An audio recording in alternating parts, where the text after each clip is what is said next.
का लम्हा किसी के पास आए, खुदा करे कि नया साल सबको રાસ આए 2018ના પ્રથમ અને રાજકોટ નાગરિક સહકારી બેંક દ્વારા આયોજિત વાચન પરબના 20મા મણકામાં હું સ્નેહલ તન્ના ફરી એકવાર આપ સૌનું હૃદયપૂર્વક સ્વાગત કરું છું.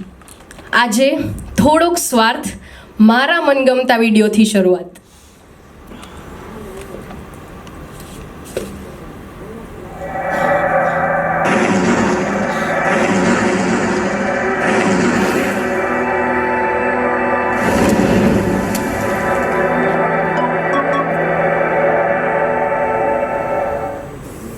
व्हाट्सएप ने फेसबुकनी पहले पार एक नवी दुनिया शोधीए. चाल ने यार, જ્યાં એકબીજાનો હાથ પકડીને બેટરી રિચાર્જ થતી હોય, જ્યાં કોઈ જ કારણ વિના ખુશીઓ ડિસ્ચાર્જ થતી હોય, જ્યાં નેટવર્ક એક પણ ન આવે અને તેમ છતાં આપણી વચ્ચે કનેક્શન હોય, જ્યાં ઇમોજી નહીં ફક્ત મોજ હોય અને તારા ચહેરાના એક્સપ્રેશન હોય.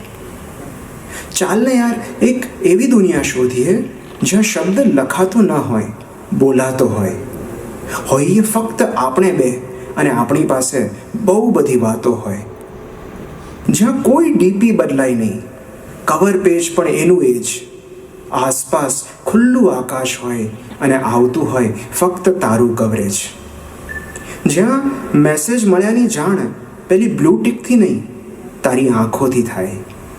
તું ટાઈપિંગ જેવું કશું ન કરે અને છતાં તારી આંખો આપી દે રિપ્લાય.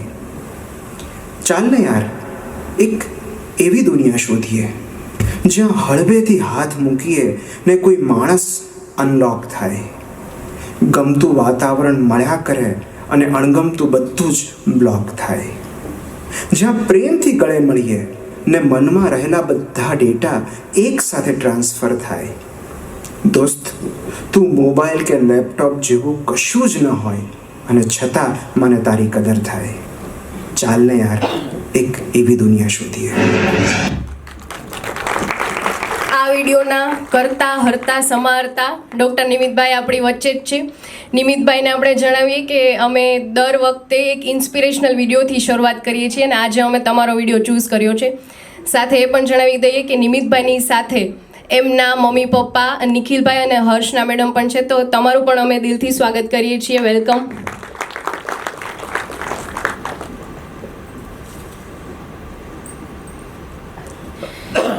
इत्तेफाक अपनी जगह, खुद किस्मती अपनी जगह, खुद बनता है जहाँ मैं आदमी अपनी जगह.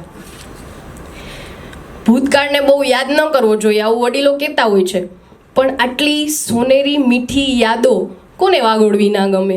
સ્ક્રીન પર તમે લોકો આપણા વીતી ગયેલા મણકાઓ જોઈ શકો છો અને મને આનંદની વાત છે કે તમે પણ આ બધાના સાક્ષી રહી ચૂક્યા છો. નોંધનીય છે કે આપણે ત્યાં 4 વખત પધારેલા સલીમભાઈ સોમાણી પણ આજે શ્રોતાગણમાં હાજર છે. ફરી એકવાર એમનું પણ વેલકમ કરીએ.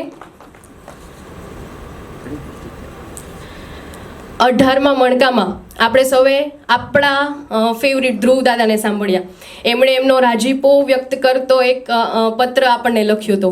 એવી જ રીતે 19મા મણકાના વક્તા ડૉક્ટર રમજાન હસણિયાએ પણ આપણે સૌ માટે કંઈક સંદેશો મોકલ્યો છે. જોઈએ. પ્રતિ રાજકોટ નાગરિક સહકારી બેંકના તમામ પદાધિકારીશ્રીઓ, સૌને નમસ્કાર.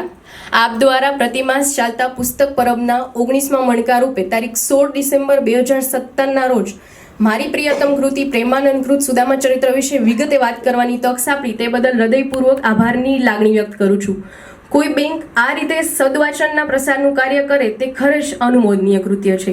આ નિમિત્તે ભાવકોને પ્રતિમાસ નવું વિચારભાથું મળી રહે છે તેનો પણ વિશેષ આનંદ થાય. આ ભરતભાઈ કાપડિયાએ, આઈ એમ રિપીટિંગ, આ ભરતભાઈ કાપડિયાએ જે પ્રકારે વ્યવસ્થાનું મુક્ત અને સુચારું સંચાલન કર્યું તે પણ મારા માટે પ્રેરક બની રહ્યું. સુજ્ઞ અને પ્રાજ્ઞ શ્રોતાજનો વચ્ચે વાત મૂકતા જે આનંદ થયેલો તે તો કેમ કરીને વર્ણવવો. પ્રશ્નોત્તરીમાં અધ્યાપક મિત્રો અને યુવાનો જોડાય. કાર્યક્રમ બાદ પણ એકાદ કલાક સુધી ચર્ચા થાય અને ત્યારબાદ ફોન પર પણ સૌ પોતાનો આનંદ વ્યક્ત કરે.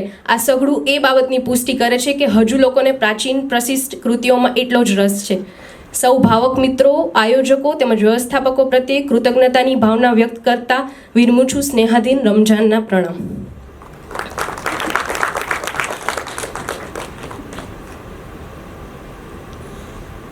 And here is the next one.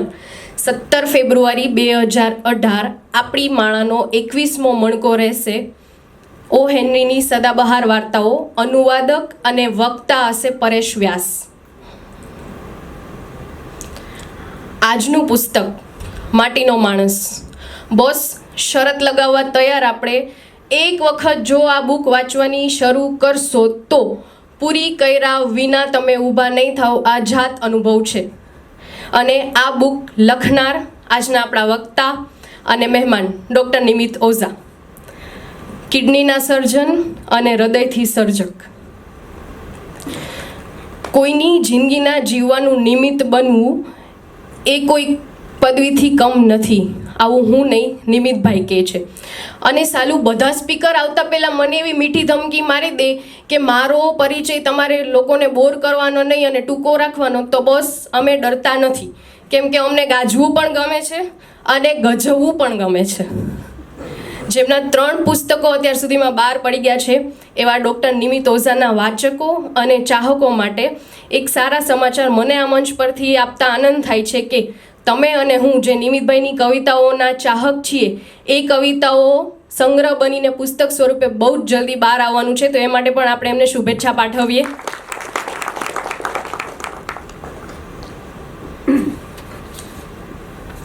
માટીનો માણસ જે પુસ્તક આજે એઓ રજૂ કરવા જઈ રહ્યા છે એ પુસ્તક બહાર પડતા જ પહેલા દિવસે એની 350 નકલો વેચાઈ ગઈ હતી. તો તમે અનુમાન લગાવી શકો છો કે આ કેટલું રસપ્રદ પુસ્તક હશે. એ સિવાય પણ ડૉક્ટર સાહેબના અન્ય 2 પુસ્તકો છે, મારી વાલી પરીક્ષા અને એક્સપાયરી ડેટ. અને આજે નિમિત ઓઝા દ્વારા જ આપણને એમના 3 પુસ્તકો 20% ડિસ્કાઉન્ટથી અવેલેબલ છે, જેનો લાભ આપણે સૌ લેશું.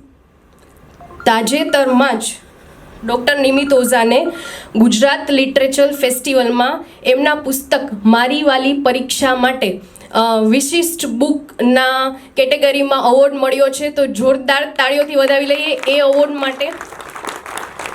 અને એ અવોર્ડ કરતાં પણ એમની અવોર્ડ વિનિંગ સ્પીચ હતી, જે હું તમારી સાથે શેર નહીં કરું તો મને નહીં ગમે, પણ કરીશ તો તમને જરૂર ગમશે. એમણે કહેલું કે વિદ્યાર્થી કાળ દરમિયાન એમણે ડિપ્રેશનનો સામનો કર્યો. અને ડિપ્રેશન એટલે કે સુસાઇડલ થોટ્સ આવે ત્યાં સુધીનું ડિપ્રેશન. ત્યારબાદ અમુક મિત્રો અને ગુરુજનોના સપોર્ટથી એમણે પરીક્ષા પાસ કરી. સાહેબ, 95% માર્ક્સથી તેઓ ઉત્તીર્ણ થયા. અને ત્યારબાદ તેઓ ડૉક્ટર બન્યા, સર્જન બન્યા, સ્પેશિયાલિસ્ટ બન્યા. અને એમણે આ પુસ્તક એટલા માટે લખ્યું કે એ જે દોરમાંથી પસાર થયા છે એ દોરમાંથી કોઈ જ વિદ્યાર્થીને પસાર ન થવું પડે. તો અહીંયા જેટલા પણ વાલીઓ ઉપસ્થિત છે એમને હું ખાસ કહીશ કે તમારા બાળકને વચાવવા, પરીક્ષાના હાવથી બચાવવા અને વસાવવા લાયક પુસ્તક પણ ખરું. આજે છે ને આમ હોસ્ટ ને એન્કરિંગ ને ઉદ્ઘોષક એવા બધા શબ્દોને સાઈડમાં મૂકી અને એક વાચક તરીકે બહુ જ બધું કહેવાનું મન થાય છે. પણ ઓફકોર્સ હું મારી ગાડીને અહીંયા બ્રેક મારીશ જ અને આજના આપણા મહેમાનને સ્ટેજ પર આમંત્રિત કરીશ. નિમિતભાઈ એટલે કે ડૉક્ટર નિમિત ઓઝા. એકવાર તાળીઓથી સ્વાગત કરીએ.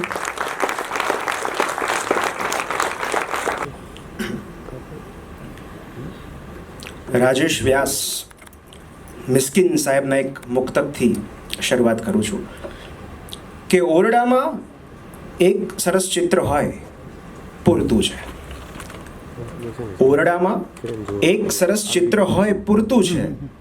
જીવનમાં એક સરસ મિત્ર હોય પૂરતું છે. ને મિલાવ હાથ ભલે સાવ મેલો ઘેલો છે. મિલાવ હાથ ભલે સાવ મેલો ઘેલો છે. હૃદયથી આદમી પવિત્ર હોય પૂરતું છે. એ જ પવિત્રતાની સાક્ષીએ આજે માટીના માણસની વાત કરવી છે. આજે એક સ્પેશિયલ ડે એટલા માટે છે કારણ કે 18 માર્ચ 2017ના રોજ માટીના માણસનું વિમોચન થયેલું, પહેલી એડિશન ભાવનગરમાં. અને ત્યારે મને ખબર નહોતી કે આ પુસ્તક કઈ રીતે લખાય, કઈ રીતે પબ્લિશ થાય, કઈ રીતે લોકો સુધી પહોંચાડવું, મને કશી જ ખબર નહોતી. એટલે મેં જાતે પબ્લિશ કરેલું. પહેલી એડિશન તમે જોશો તો એમાં પ્રકાશક તરીકે મારું નામ છે. જે દિવસે આ પુસ્તકનું વિમોચન હતું એ દિવસે 350 નકલ ત્યાં ને ત્યાં વેચાઈ ગઈ. અને આ પુસ્તક લોકોને એટલું બધું ગમ્યું કે અમદાવાદથી આર શેઠમાંથી ચિંતનભાઈનો ફોન આવ્યો કે અમારે આ પુસ્તક પબ્લિશ કરવું છે. પ્રક્રિયા ચાલી અને મને આપને જણાવતા આનંદ થાય છે કે એની સેકન્ડ એડિશન માટીના માણસની હજી મેં પણ નથી જોઈ. અમદાવાદથી પહેલાં અહીંયા આવી છે. એટલે હજી અહીંયા આવીને એમણે મને એવું કહ્યું કે અમે રાજકોટ મોકલી દીધી છે, તમારા શો પહેલાં પહોંચી જશે. એટલે મેં અહીંયા આવીને જોયું કે કવર પેજ કેવું છે, કેવી રીતે પુસ્તક બન્યું છે. તો પહેલી એડિશન ભાવનગરમાં વિમોચન પામી હતી ને આજે સેકન્ડ એડિશન છે. તો મારા માટે આ બહુ સ્પેશિયલ ઓકેઝન છે. સૌથી પહેલાં તો અહીંયા સુધી પહોંચાડવા માટે જેઓ નિમિત્ત બન્યા છે એ લલિતભાઈ જોશીનો હું આભાર માનું છું. ભરતભાઈ કાપડિયાનો આભાર માનું છું. સ્નેહલબેનનો આભાર માનું છું. તમામ સભ્યો જેઓ આ ટીમ સાથે સંકળાયેલા છે બધાનો હું આભાર માનું છું. એકવાર અહીંયા આવવાનું નક્કી થયું કે ભાઈ આવી રીતે રાખવું છે, પછી સ્નેહલબેનનો ફોન આવેલો કે તમારો પરિચય મોકલો. એટલે મેં ટૂંકમાં પરિચય મોકલી દીધો. એટલે મને કે આ ઓછો પડે છે, થોડો વધારે પરિચય મોકલો, અમારે થોડું વધારે કહેવું છે તમારા વિશે. એટલે મેં એમને ના પાડી કે મારો પરિચય આપવાનો રહેવા દો. અને હું સ્ટ્રોંગલી એવું માનું છું કે કોઈ પણ લેખકને રજૂ કરતા પહેલા એમનો પરિચય આપવો જ ન જોઈએ. એનું તમને કારણ કહું કે ધારો કે હું અગરબત્તીઓ વેચવા નીકળ્યો છું, હું તમારા ઘરે ઘરે આવીને હું તમને સમજાવું છું કે આ અગરબત્તી બહુ સરસ છે, તમને બહુ મજા આવશે, તમે ખરીદી લો. હું ગમે એટલો સારો પરિચય આપું અગરબત્તીનો, અંતે તમે એની પસંદગી એની સુગંધથી જ કરવાના છો. એટલે મારો ગમે એટલો સારો પરિચય એમણે આપ્યો હોય, પણ જો મારું પુસ્તક તમને નહીં ગમે, મારા વિચારો તમને નહીં ગમે, તો તમે મારી પસંદગી નહીં કરો. માટીનો માણસ શરૂઆત હું એક પ્રાર્થનાથી કરીશ. એકચ્યુઅલી આ પ્રાર્થના નથી, આ એક ગઝલનો શેર છે, પણ હું એને પ્રાર્થના કહું છું. કારણ કે જો કોઈ એક કવિની એક ગઝલનો એક શેર જો તમારું જીવન બદલી શકે, જો તમારો જીવન પ્રત્યેનો અભિગમ બદલી શકે, તો મને એવું લાગે છે કે એ શેર પ્રાર્થના જેટલો જ બળવાન છે. એ શેર છે, એ પંક્તિઓ છે કવિ શ્રી રાજેન્દ્રભાઈ શુક્લની. આ અહીં પહોંચ્યા પછી એટલું સમજાય છે, આ અહીં પહોંચ્યા પછી એટલું સમજાય છે, કોઈ કાંઈ કરતું નથી, આ બધું તો થાય છે. ધોરણ 12 પછીના MBBSના 5 વર્ષ, પછી MS જનરલ સર્જરીના 3 વર્ષ, પછી યુરોલોજી સુપર સ્પેશિયાલિટીના બીજા 3 વર્ષ, અને પછી 4 વર્ષની સર્જિકલ પ્રેક્ટિસ. એટલે કે 15 વર્ષનો સમયગાળો ધોરણ 12 પછી. તો તમને એમ થતું હશે કે આ માણસે કેટલું બધું વાંચ્યું હશે, કેટલા બધા દર્દીઓ જોયા હશે, કેટલું બધું યાદ હશે એને. તો હું ઓનેસ્ટલી કહું તો આ 15 વર્ષો પછી હું પાછું વળીને જોઉં તો મને ફક્ત 2 જ શબ્દો યાદ રહ્યા છે.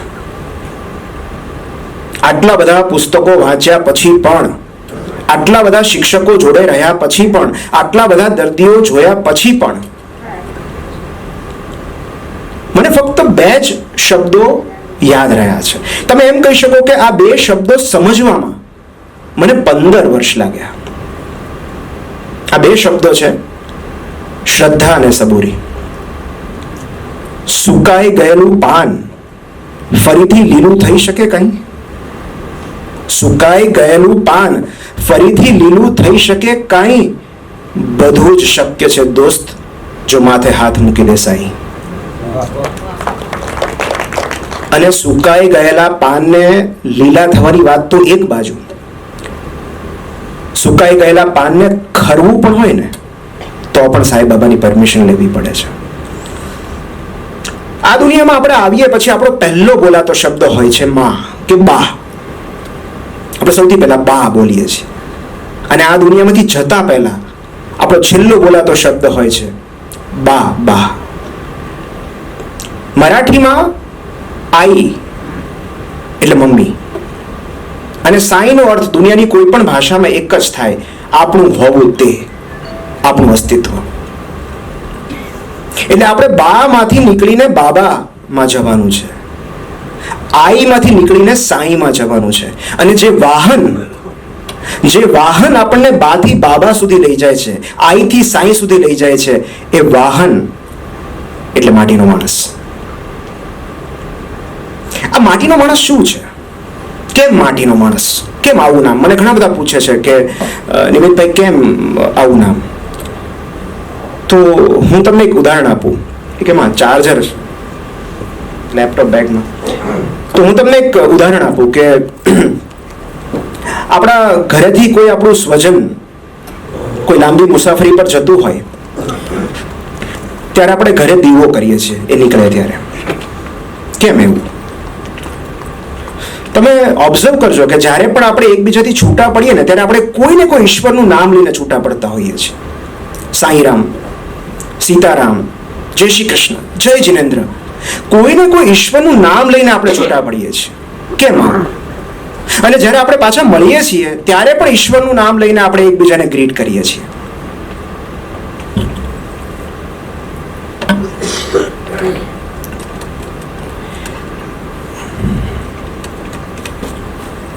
આપણા ઘરેથી કોઈ લાંબી મુસાફરી પર જાય ત્યારે આપણે એને કહીએ છીએ કે ભાઈ પહોંચીને ફોન કરી દેજો, એક મેસેજ કરી દેજો.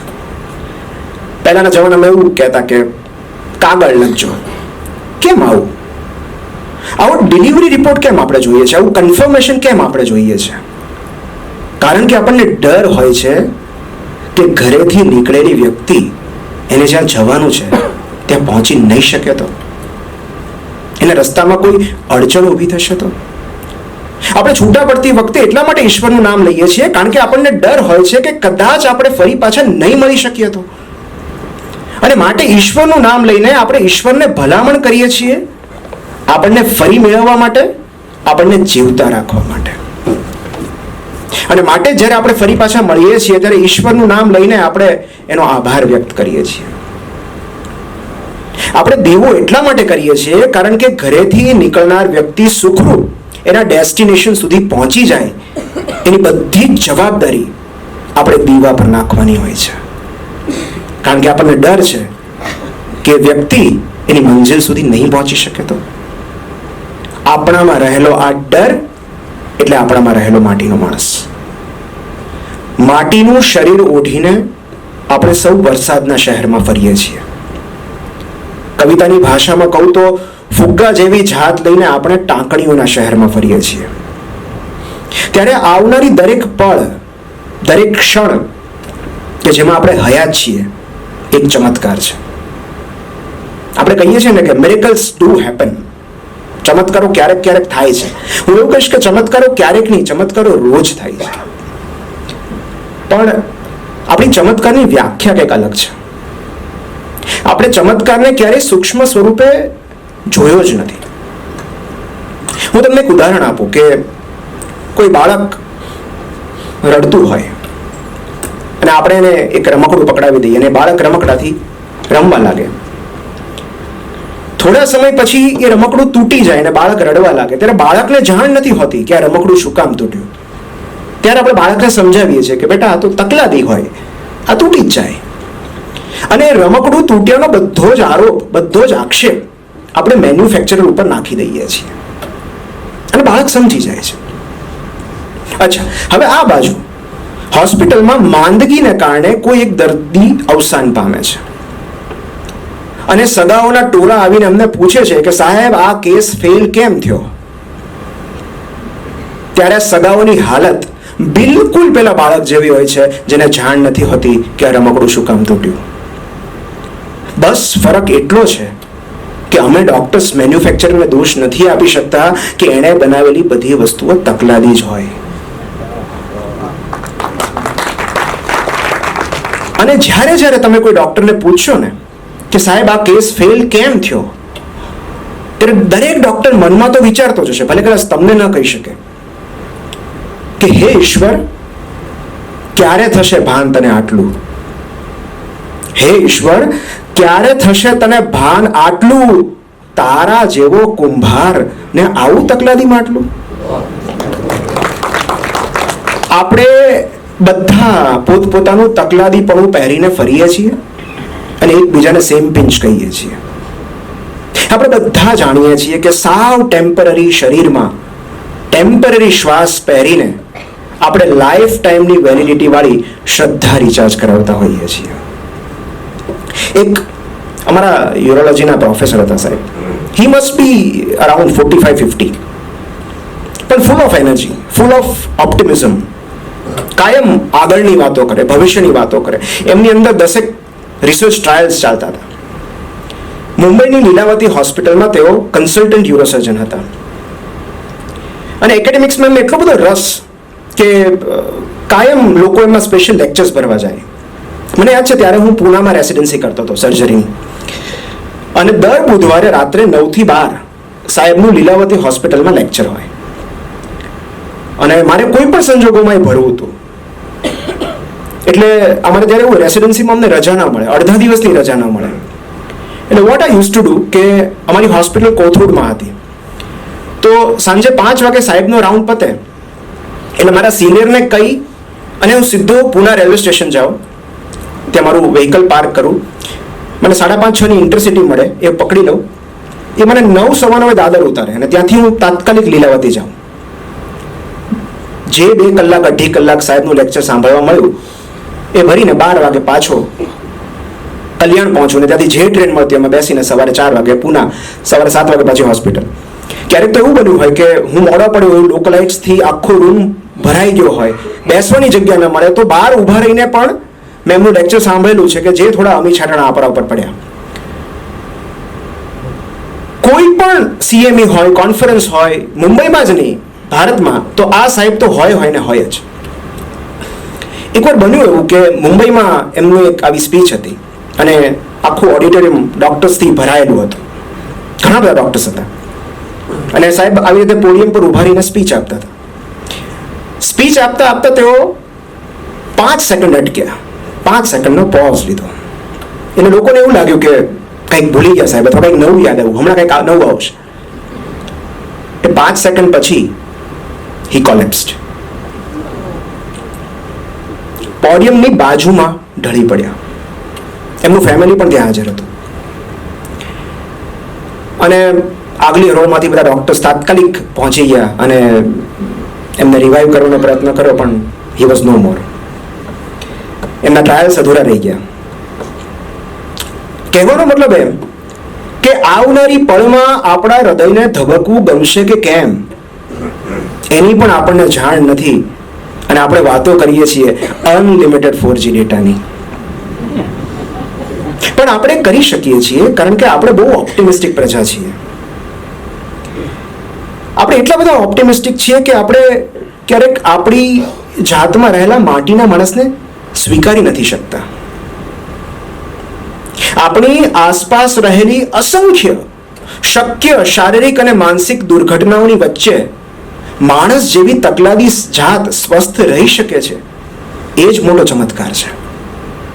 આવતીકાલ સવારનો સૂર્યોદય કોઈ પણ જાતની ફિઝિકલ સફરિંગ વગર, કોઈ પણ જાતની શારીરિક યાતના વગર જો તમે આવતીકાલ સવારનો સૂર્યોદય જોઈ શકો તો સમજવું કે ઈશ્વરના તમારા પર આશીર્વાદ છે. જાતની પામરતાને છતી કરવાનો અને ઈશ્વરની જાહો જલાલીને વંદન કરવાનો એક લાગણીસભર પ્રયત્ન, એટલે આ પુસ્તક માટીનો માણસ. જાતને ઉજવી લેવાનો અવસર, એટલે આ પુસ્તક માટીનો માણસ. પોતાની હાજરીને, પોતાની હયાતીને ઢોલ નગારા સાથે વધાવી લેવાનું આમંત્રણ એટલે આ પુસ્તક માટીનો માણસ. માટીના માણસ સાથે સંકળાયેલો એક કિસ્સો મારે તમને કહેવો છે. જો હું આ નહીં કહું તો માટીનો માણસ અધૂરો રહેશે. એક 80 વર્ષના વડીલ છે અમારે ભાવનગરમાં, જેઓ રૂટીનલી મને મળવા આવે છે હોસ્પિટલમાં. એ મારા દર્દી નથી, પણ એમના પત્ની મારા પેશન્ટ છે, જૂના પેશન્ટ છે.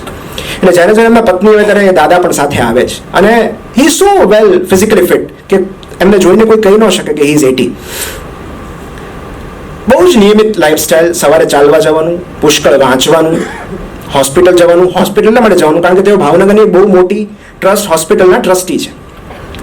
ગર્ભ શ્રીમંત, લાખો રૂપિયાનું દાન આપે. અને જ્યારે એ મારી પાસે આવે ને ત્યારે બહુ ઘણી બધી વાતો કરતા હોય. કહેતા હોય કે છેલ્લે હું જીતુભાઈ વાઘાણીને મળ્યો ત્યારે અમારે આ વાત થઈ હતી. પછી કે તમને ખબર છે કે હું વિજયભાઈ રૂપાણીને પણ ઓળખું છું, અમે મળીએ છીએ. પછી એકવાર કે હવે મારે ઇન્ડિયામાં નથી રહેવું, મારા દીકરાઓ યુએસ છે, તો મારે હવે અમેરિકામાં સેટલ થઈ જવું છે. બધું સારું, તમે દીકરાઓ આગળ જશો તો મજા આવશે, એમને પણ ગમશે. પછી એકવાર એમણે મને પૂછ્યું કે તમે કંઈક પુસ્તક લખ્યું છે માટીનો માણસ, તો માટીનો માણસ શું છે અને સમજાવો. એટલે મેં એમને પુસ્તક આપ્યું. મેં કીધું તમે વાંચજો, તમને સમજાઈ જશે કે માટીનો માણસ શું છે. એ વડીલ પુસ્તક લઈને બહાર નીકળી ગયા. આ બન્યું એને 3 દિવસ થયા, અને 3 દિવસ પછી મારા પર એક કોર્પોરેટ હોસ્પિટલમાંથી ફોન આવ્યો કે ઇમરજન્સીમાં એક દર્દીને લાવવામાં આવ્યા છે, બહુ ખરાબ શેપમાં છે, તમે આવીને એકવાર જોઈ લો. હું ગયો તો ઇમરજન્સી રૂમના ખાટલા પર આજે મેં હમણાં વાત કરી એ જ વડીલ સૂતા હતા. 2 દિવસ પહેલા એમને સિવિયર સ્ટ્રોક, બ્રેઇન સ્ટ્રોક આવેલો, અને એમનું એક આખું અંગ પેરાલાઇઝ થઈ ગયેલું, અને યુરિનમાંથી ફ્રેન્ક બ્લડ આવતું હતું. એટલે હું જેવો એન્ટર થયો એટલે એમના પત્ની બાજુમાં ઉભા હતા. એમણે પૂછ્યું કે આ સાહેબ આવી ગયા, તમે ઓળખ્યા એમને? ઓળખો છો? He was very much confused, blank, આમ એકદમ સામું જોયા કરે, કશું જ બોલ્યા નહીં, ન ઓળખી શક્યા મને. પછી મેં પૂછ્યું કે ચલો મને ન ઓળખ્યો કાંઈ વાંધો નહીં, એમના પત્ની બાજુમાં ઉભા હતા, એમના તરફ ઈશારો કરીને મેં એમને પૂછ્યું કે આમને ઓળખો છો? ન ઓળખી શક્યા. તમે વિચાર કરો સાહેબ કે 3 દિવસ પહેલા જે વ્યક્તિ જીતુભાઈ વાઘાણી કે વિજયભાઈ રૂપાણીને ઓળખવાની વાતો કરતી હતી, 3 દિવસમાં એવું તો શું બન્યું કે એ માણસ પોતાની બાજુમાં ઉભેલી પોતાની પત્નીને ઓળખી નહોતો શકતો. તાત્કાલિક એ દિવસે રાત્રે એમનું ઓપરેશન કરવામાં આવ્યું. 2 દિવસ આઈસીયુમાં રાખવામાં આવ્યા. 3જે દિવસે એમને થોડું ઓરિએન્ટેશન આવ્યું, થોડું એ સભાન થયા, અવેર થયા કે શું થઈ ગયું, મારી સાથે શું બની ગયું. He was very much oriented and conscious. એ દિવસે સવારે મેં એમનો રાઉન્ડ લીધો અને મેં એ જ સવાલ ફરીવાર પૂછ્યો કે મને ઓળખો છો? આઈસીયુના ખાટલા પર સૂતા સૂતા એક મસ્ત સ્માઇલ કરીને એને મને કહ્યું, હા, માટીનો માણસ.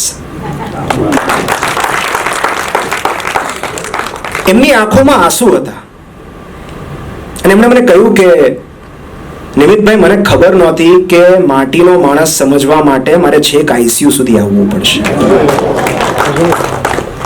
પણ પછી એમણે જે કહ્યું તે આપણે બધા યાદ રાખવા જેવું છે. એમણે એવું કહ્યું કે હું ટ્રસ્ટી ભલે રહ્યો, પણ હવે મારે હોસ્પિટલ નથી જવું, આ બધું છોડી દેવું છે. મારે અમેરિકા પણ નથી જવું, મારે અહીંથી સાજા થઈને ફક્ત ઘરે જવું છે. આ સમજણ એટલે આપણામાં રહેલો માટીનો માણસ. આપણી આસપાસ તારીખિયાના પાનાની જેમ ફાટી જતી જિંદગીઓ છે. કોઈ એક પાનખર ઋતુમાં જેટલા પાંદડાઓ નથી કરતા ને એનાથી વધારે જિંદગીઓ એક દિવસમાં આપણી આસપાસ ખરી જતી હોય છે. આપણે આપણી લીલોતરીનો ઉત્સવ ઉજવતા રહીએ છીએ અને આપણી આંખ સામે આપણી જ ડાળી પર રહેલી અસંખ્ય જિંદગીઓ પાનખર આવે પહેલા ખરી પડતી હોય છે અને મૃત્યુ પામે છે. હું કહેતો જ નથી, તો એવા તો બહુ નસીબદાર ઓછા હોય છે. મોટા ભાગના લોકો તો જીવતા જીવત જ મરી જાય છે. વૃક્ષમાં ક્યારેય પણ એના ખરી પડતા પાંદડાઓની શોક સભા નથી ભરાતી, કારણ કે દરેક વૃક્ષ એના પાંદડાઓની હયાતીનો ઉત્સવ પાનખર આવે પહેલા ઉજવી લેતું હોય છે. પ્રકૃતિ એવું જ માને છે કે જે વ્યક્તિ કે જે વસ્તુ જ્યાં સુધી આપણી સાથે છે આપણી પાસે છે ત્યાં સુધી એની ઉજવણી કરી લેવી જોઈએ. એ વસ્તુ કે વ્યક્તિના ગયા બાદ સફેદ વસ્ત્રોના રૂપમાં ઉદાસી પહેરીને જાહેરમાં અફસોસ યાત્રા કાઢવાનો કોઈ જ અર્થ નથી. અને સમય દરેક માણસને અવસર આપે છે પોતાની પ્રિય વ્યક્તિ સાથે સમય ગાળવાનો, યાદગાર ક્ષણો બનાવવાનો અને જિંદગી જીવી લેવાનો અવસર દરેક માણસને મળતો હોય છે. પણ આપણી જિંદગી જીવી લેવાની દોડમાં આપણે એટલા બધા વ્યસ્ત થઈ જતા હોઈએ છીએ કે પેલી પ્રિય વ્યક્તિ સાથે ગાળવાનો સમય ધીમે ધીમે ઓગળતો જાય છે અને આપણને તેની જાણ પણ નથી થતી.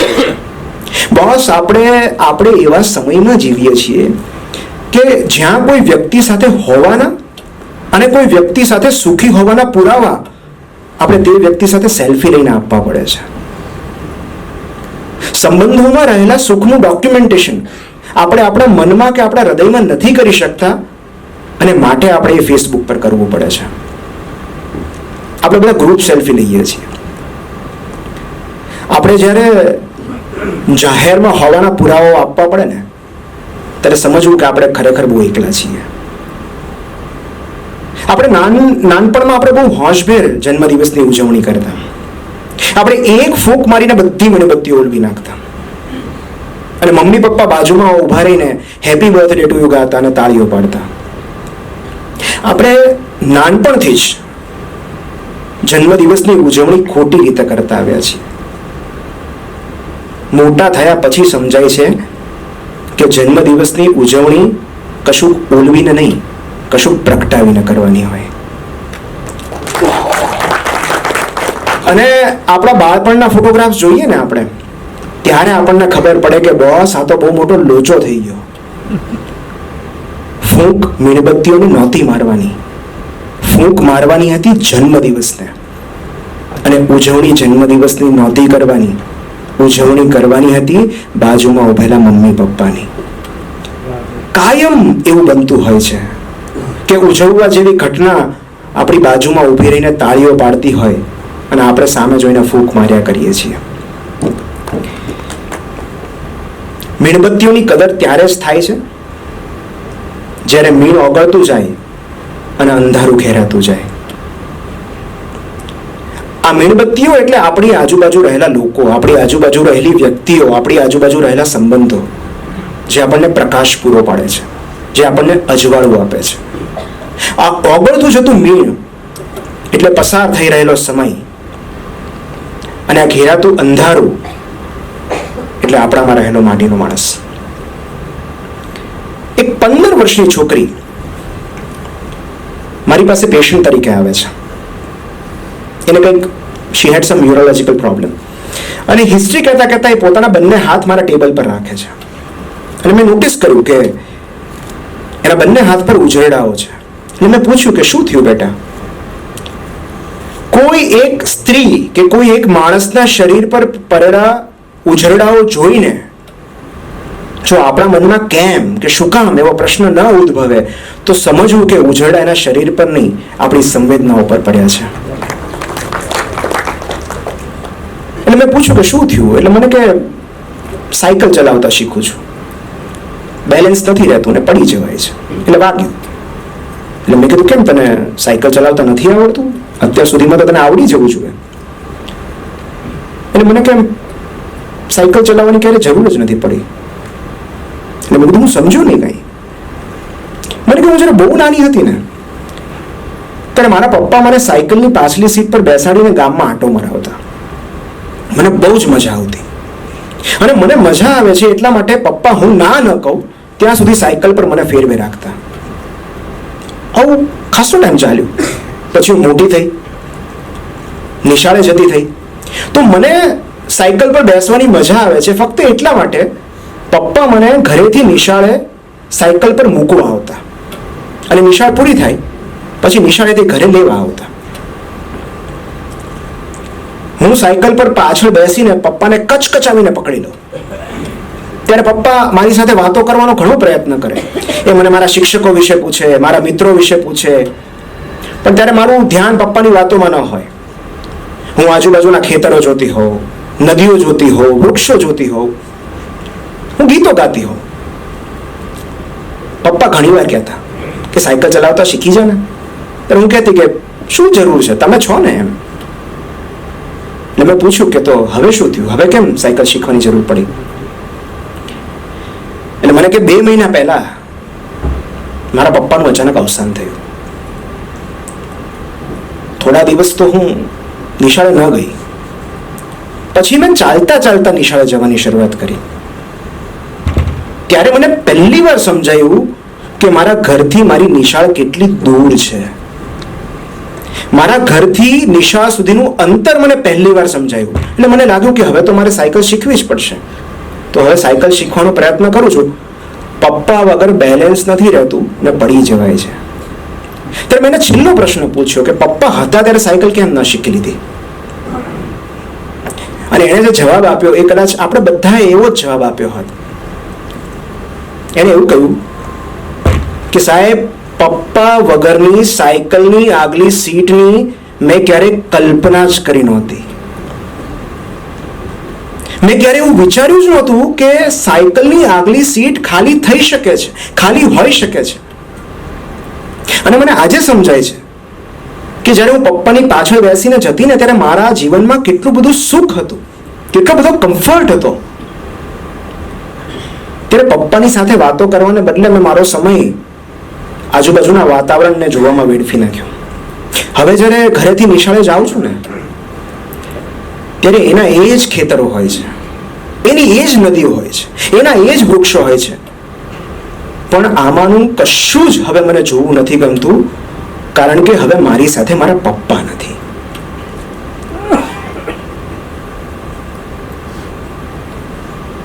આપણામાં જ્યારે આ સમજણ આવશે ત્યારે આપણે કદાચ માટીના માણસને ઓળખી શકીશું. અમારે ભાવનગરના એક બહુ મોટા, ભાવનગરના જ નહીં, ગુજરાતી ભાષાના બહુ મોટા કવિ છે વિનોદભાઈ જોશી. હું અવારનવાર એમને મળતો હોઉં. અને એકવાર વિનોદભાઈ બહુ સરસ વાત કીધેલી કે નિમિત્ત આપણે જ્યારે છૂટા પડીએ ને અથવા ઘરેથી નીકળીએ ને ત્યારે સારી વાત બોલીને છૂટા પડવું, સારું બોલવું. કારણ કે આપણને ખબર નથી કે આપણે કહેલી કઈ વાત છેલ્લી વાત હશે.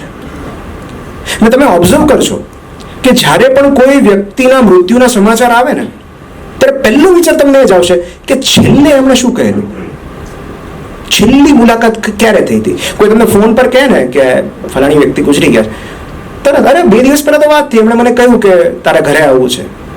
છેલ્લે અમે જ્યારે મળ્યા ત્યારે એમણે આવું કહ્યું હતું. ટૂંકમાં છેલ્લી વાત હંમેશા યાદ રહેતી હોય છે. વ્યક્તિ જવાની છે એ આપણા હાથમાં નથી, એ તો જવાની જ છે. પણ એમની સાથે થયેલી છેલ્લી વાત કઈ હોઈ શકે એ ચોક્કસ આપણા હાથમાં છે. અમારે ત્યાં ગામડેથી દર્દી આવે ને તો બહુ બધા સગાઓ આવે, સગાઓના ટોળા આવે.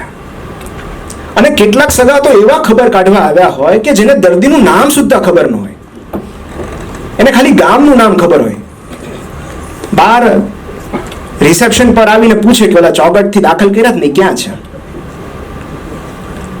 ટૂંકમાં એના જ ગામમાં રહેતી વ્યક્તિને મળ્યા નથી, કદાચ ઓળખતા પણ નહીં હોય, પણ જેવી ખબર પડી કે કોઈક આપણા ગામનું દાખલ થયું છે, હોસ્પિટલમાં છે, સર્જરી કરેલી છે, આઈસીયુમાં છે, એ તરત મળવા દોડી આવે છે.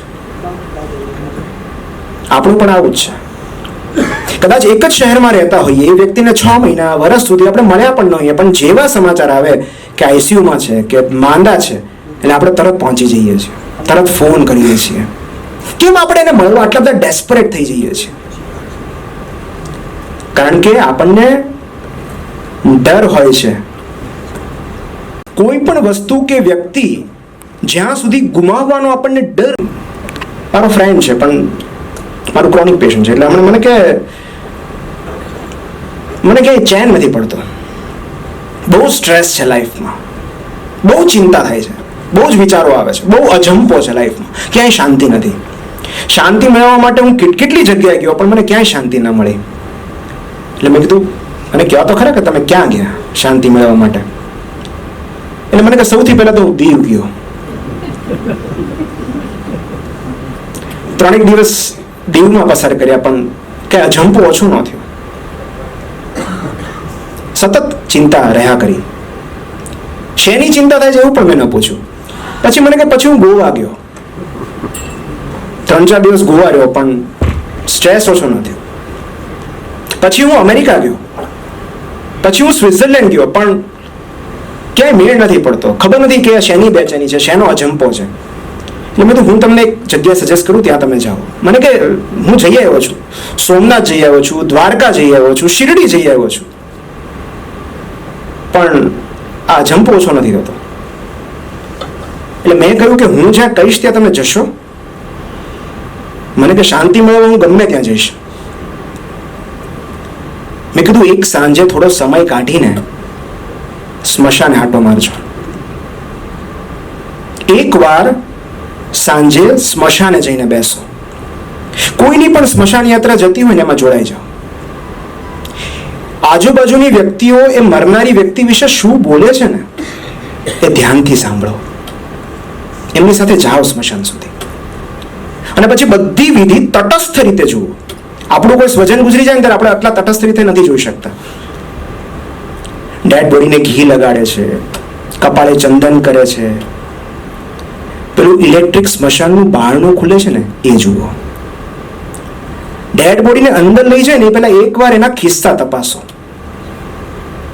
કઈ અંદર લઈ નથી જતા ને, એની હથેળીઓ જુઓ. પછી પેલું ઇલેક્ટ્રિક સ્મશાનનું બારણું બંધ થાય છે ને એ જુઓ.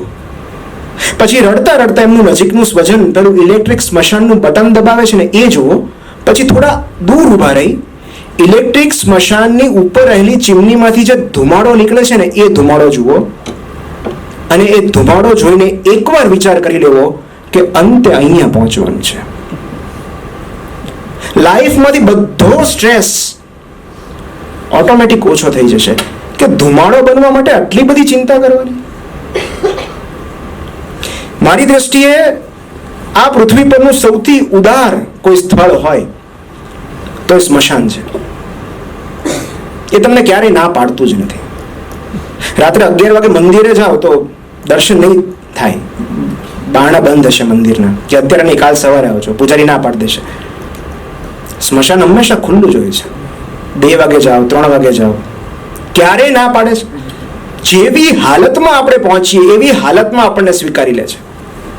એક્સિડન્ટ થયો છે, એમ્પ્યુટેશન થઈ ગયું છે, પગ નીકળી ગયો છે, પેરાલાઇઝ બોડી છે, જેવું છે એવું સ્વીકારી લે છે. જે વ્યક્તિએ દુનિયામાં બહુ બધું મેળવ્યું છે, બહુ પૈસો મેળવ્યો છે, બહુ અચીવમેન્ટ્સ મળ્યા છે, એમનો પણ ધુમાડો જ થાય છે. અને જેમણે કશું જ નથી મેળવ્યું એમનો પણ ધુમાડો થાય છે. તો વ્યક્તિ શું લઈ જાય છે અથવા શું લઈ જવાની છે એનાથી લોકો એને યાદ કરતા જ નથી. આપણે શું છોડી જઈએ છીએ એનાથી લોકો આપણને યાદ કરશે. આપણે પ્રેમ છોડી જવાના છીએ, આપણે સ્નેહ છોડી જવાના છીએ, સંબંધો છોડી જવાના છીએ, લાગણીઓ છોડી જવાના છીએ, કોઈને કરેલી મદદ છોડી જવાના છીએ. આપણી ફિક્સ ડિપોઝિટમાં રહેલી અમાઉન્ટથી કે આપણા બેંક બેલેન્સથી લોકો આપણને યાદ કરવાના જ નથી. આપણે શું આપ્યું છે સમાજને એનાથી લોકો આપણને યાદ કરવાના છે. તો પછી શેનો અજંપો? ક્યાં પહોંચવાની ઉતાવળ? કશુંક ધાર્યું ન થાય તો શેનો અફસોસ? હમણાં એક નવો ટ્રેન્ડ શરૂ થયો છે કે કોઈ પણ વિપરીત પરિસ્થિતિમાં આપણે બોલીએ છીએ all is well, all is વેલ.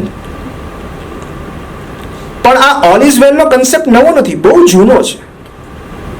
વર્ષો પહેલા આ કન્સેપ્ટ આપણને નરસિંહ મહેતાએ આપેલો.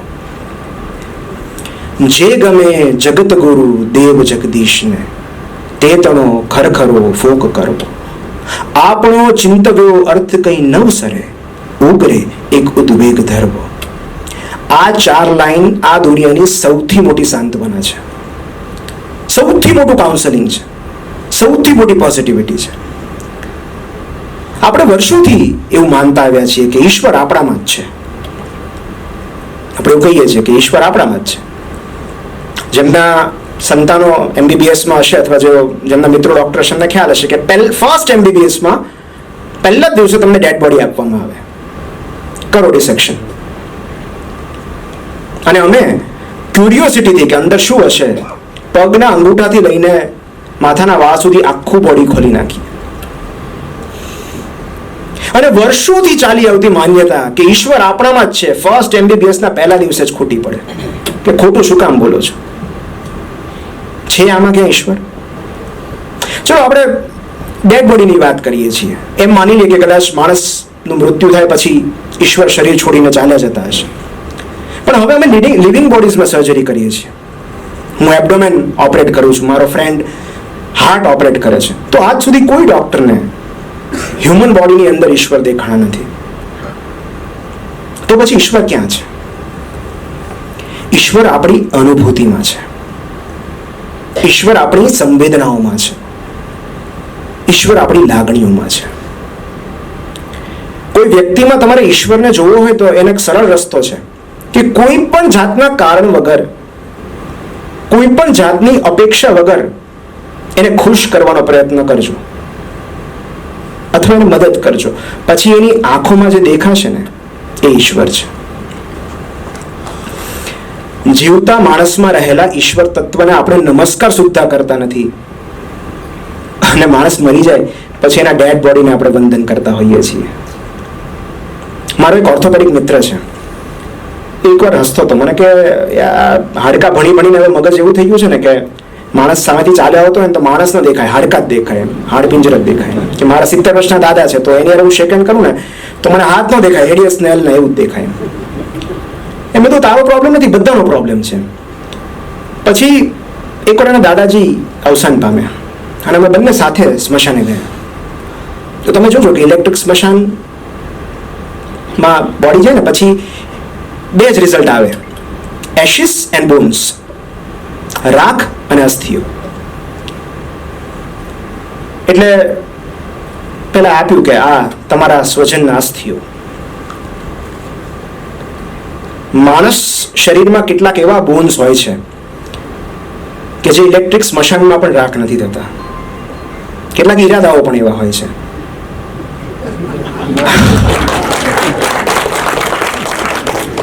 તો અમને આપ્યા અને એને લિટરલી જોયું કે આ કયા બોન્સ નથી બળ્યા. તો વર્ટિબ્રા હતી, મણકાઓ.